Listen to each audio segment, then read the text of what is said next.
Bocah ini sejak kecil sangat tampan. Seberapa tampan itu adalah jenis tampan buat kita mati. Hanya perlu melihat wajahnya. Orang itu langsung mati. Dia bernama Max, baru lahir sudah membuat 3 dokter mati karena tingkat tampannya. Jika tampan adalah kejahatan, pasti Max kejahatan terbesar. Setelah ibunya menyadarinya berciri itu, cepat mengantarnya melarikan diri dari rumah sakit. Mereka juga tak berani ke rumah dan memindahkan rumah. Orang tua Max ingin menyembunyikan kekuatan gaibnya dan meyakinkan keamanan mereka. Jadi menggunakan kain memerban di wajahnya, dan begitu sampai 20 tahun berikutnya. Dalam 20 tahun itu, Max selalu di rumah dan jarang keluar. Waktu kecil, suatu kali ayahnya tak perhatikan, dan Max melepaskan kain itu. Setelah itu sekelompok orang mati, dan dia menjadi malaikat cabut nyawa dalam mata orang lain. Sejak itu tak ada siapa dekatinya. Untuk ada kehidupan biasa, orang tuanya harus memindahkan rumah banyak kali. Dengan usia semakin besar, Max juga menerima kekuatan gaibnya, dan tidak ingin melepaskan kain lagi. Ayahnya khawatir dia akan menderita autisme, jadi mengantarnya ketemu dokter psiko. Setelah mendengar cerita Max, dokter sangat khawatir dan berkata, "Lebih baik kamu ke rumah sakit psiko. Otakmu pasti bermasalah. Kenapa ada orang cinta diri berlebihan sepertimu ya? Merasa diri bisa tampan sampai mati orang." Untuk membuktikan katanya, Max melepaskan kain di wajah. Setelah itu terdengar suara "am". Orang tuanya khawatir segera masuk dan hanya bisa berkata, "Betul, Melit akan mati." Tetangga Max ada seorang laki-laki bernama Dan. Dia tahu kekuatan gaib Max, tapi belum pernah benci atau hindari Max, karena Dan tahu, hanya perlu tidak melihat wajah Max, dia akan tak apa-apa, dan adalah teman satu-satunya Max. Dia sangat menghargai persahabatan ini. Sebagai teman-teman lain, Max juga ingin ada cinta yang romantis. Tapi dia setiap hari memerban wajah. Jadi semuanya berpikir dia adalah monster. Tak ada seorang pun ingin mendekatinya. Max keluarkan sebuah batu bata dan menyuruh dan merusakkan mukanya. Dia berpikir hanya tidak ada muka tampan mati orang ini. Untungnya dia bisa berkehidupan biasa. Meskipun jelek juga tak apa-apa, dan tidak ingin melihat temannya sedih. Jadi berpikir cara mencari gadis di internet untuk Max. Setelah itu pertemukan untuk keduanya. Gadis itu sangat ingin tahu muka Max. Dia hanya bisa berkata dia baru kecelakaan. Inilah alasan dia pernah gunakan waktu kecil. Max sangat tersentuh ketika gadis itu datang. Tapi inilah kali pertama dia mendekati seorang wanita. Tapi tepat waktu mantan pacar gadis itu melewat, dia melihat penampilan aneh Max. Menuju mengejeknya, dia tekan kepala Max ke meja. Kain di muka juga basah. Max sangat marah. Tapi untuk menyimpan kehormatan dengan wanita, dia menahan diri tidak menggunakan kekuatannya. Bagaimanapun kekuatan membunuh seseorang sebenarnya mudah sebagai membunuh semut. Setelah si mantan pergi, wanita itu melihat penampilan pilu Max dan malu berkata, menggunakan alasan sibuk untuk pergi. Pertemuan pertama dalam kehidupan Max berakhir. Dalam hati Max sangat sedih, dia pergi ke awal jembatan. Dia tidak bisa mengerti, mungkinkah tampan juga adalah kejahatan? Jika terlalu tampan harus jomblo selamanya kan? Meskipun kalimat ini sedikit konyol, tapi sebenarnya tampak sangat pilu. Max ingin bunuh diri, menutup kehidupan tampan pilunya. Tapi seorang gadis mendadak memanggilnya. Dia bernama Alex. Dia menyadari keinginan Max tapi tidak ingin mencegah. Hanya tanya Max satu pertanyaan. Coba tebak ketika kamu mati akan timbul tidak? Max terpikat oleh gadis aneh ini. Dia berkata sama Alex, dirinya hidup tapi tidak merasa harapan. Untuk menenangkan Max, Alex mengantarnya ke panti jompo. Alex adalah sukarelawan di sini. Dalam panti jompo adalah banyak orang tua hampir berpulang. Alex ingin melalui cara ini bisa membantu Max merasa harapan lagi. Para orang tua meskipun hampir meninggal, tapi setiap hari masih gigih bertahan hidup. Inilah kekuatan nyawa. Alex memperkenalkan Max 2 wanita tua. Hari-hari berikutnya, kehidupan Max menjadi lebih bermakna. Dia sering sama Alex ke panti jompo mengunjungi orang tua, dan kontak semakin banyak. Max mulai jatuh cinta sama Alex.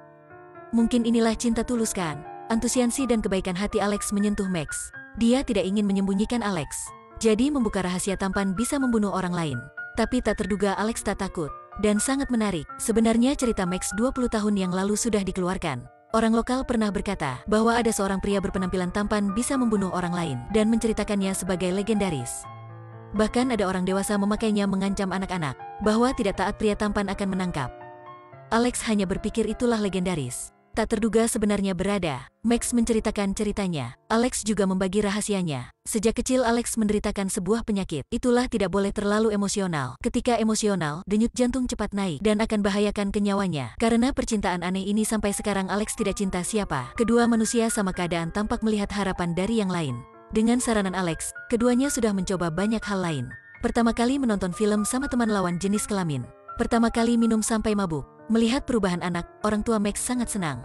Mereka tidak bisa terduga, anaknya memerban tertutup sebagai zebra masih bisa mendapat pacar. Bahkan mencurigakan bahwa gadis ini menderita penyakit aneh apa tidak. Beberapa hari selanjutnya Max mengantar Alex ke pinggir kota. Inilah kali pertama Alex main di pinggir kota, jadi dia senyum sangat bahagia. Di jalan keduanya memfoto banyak. Tangan Alex tidak beperhatian sudah berdarah. Max segera melepaskan sedikit kain di mukanya. Setelah itu memerbannya. Mungkin ciri tampan ini Max tidak sepenuhnya tak berguna.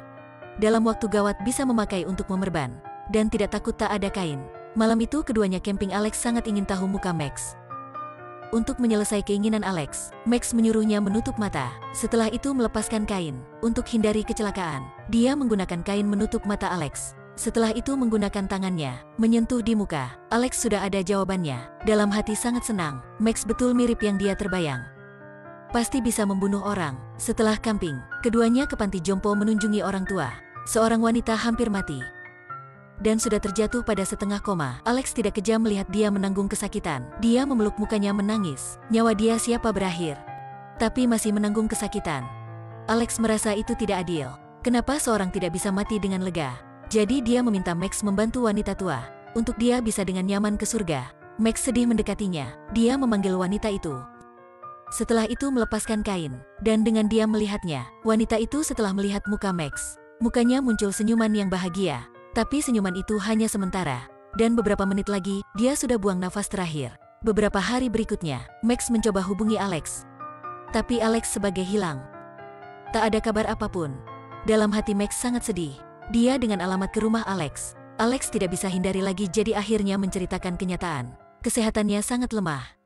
Karena ketika dia di samping Max, membuatnya ada emosi yang kuat. Percintaan bagi orang biasa adalah hal indah, tapi sama Alex itu sangat bahagia. Max mengundang Alex mengikuti festival. Dia berpikir berkegiatan akan baik untuk Alex. Setelah pikir Alex setuju. Dia tidak ingin Max kecewa. Mengikuti festival jenis ini merupakan kali pertama keduanya, dan juga merupakan kali terakhir. Dia tidak ingin melewati sempat ini. Inilah festival penyamaran, tepat bisa mengatasi masalah Max. Dia tidak ingin menggunakan kain jelek itu lagi, dan bisa mengganti dengan topeng. Malam itu, Alex bergaun sangat cantik ke rumah Max. Setelah mendengar suara Max ke bawah melihat, dan tidak sengaja lupa topeng. Orang tuanya mengejutkan berputar, dan tidak lupa menutup mata Alex. Sedikit suasana stimulasi Max hampir membunuh ketiga nyawa. Max setelah mempersiapkan dan mengantar Alex ke festival, dengan suara musik, keduanya saling memeluk melupakan semuanya. Waktu itu mereka tidak memedulikan semua lain. Meskipun masa depan gimana, meskipun keesokan hari gimana, mereka hanya ingin menikmati momen berharga ini. Tapi sesaat lagi Alex tiba-tiba mimisan. Dia sangat malu dan masuk toilet mengatasinya. Max tidak tahu, untuk bisa di sampingnya Alex sudah tidak peduli kesehatannya.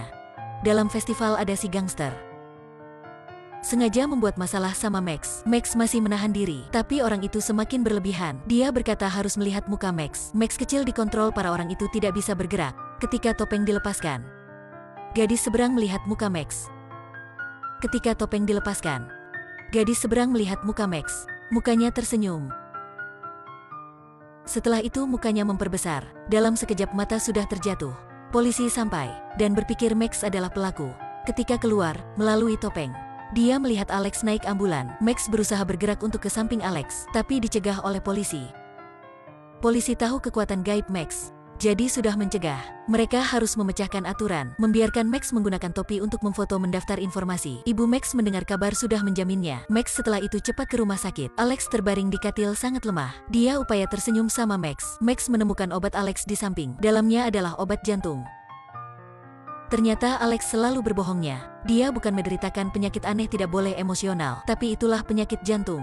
Dia tak ingin Max khawatir untuknya, jadi baru membuat pembohongan begitu. Alex sudah ditindas oleh penyakit dalam waktu panjang. Dia menggunakan sepenuh pemberaniannya meminta Max, harap Max melepaskan kain untuk mengantarnya pergi dalam bahagia. Mendengar itu Max baik menangis maupun keluar ruang, meminta Alex sebagai memotong hatinya. Setelah ke rumah Max menggunakan batu bata merusakkan mukanya. Dia berharap bisa menjadi orang biasa, betapa baiknya. Dia tidak ingin melihat Alex menanggung kesakitan. Semakin tidak ingin mengantarnya. Dia membuang semua kesalahan karena penampilannya. Orang tua sakit hati mencegahnya. Muka Max tampan dan tidak tampan seperti dulunya. Dia mencoba melepaskan kain. Si kucing melewati pintu, hanya melihat Max satu kali dan mati.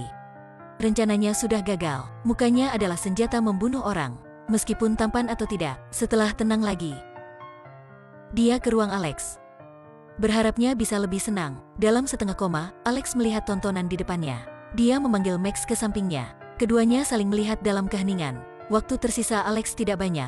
Dia hanya ingin melihat Max. Dalam matanya adalah kesedihan dan nostalgia. Beberapa hari lagi keadaan Alex menjadi parah. Setiap hari dia terbaring di katil menanggung kesakitan. Melihat Alex sakit, Max dengan diam duduk di sampingnya. Setelah itu melepaskan kain. Matanya buram karena air mata. Dia tidak melihat jelas penampilan Alex. Dia hanya ingat sebelum pergi dia sudah senyum bahagia. Setelah Alex meninggal, Max kembali sama kehidupan biasa. Tapi waktu itu dia sudah mengetahui kebenaran kehidupan. Dia tidak menyembunyikan rahasianya lagi, tapi sudah berani membuka pengalamannya. Banyak orang membaca ceritanya di koran. Sudah memintanya ke tempat mereka untuk mengantar para pasien untuk berpulang dengan lega. Muka Max sebagai malaikat. Setiap pasien melihatnya, juga berpulang dengan senyuman bahagia.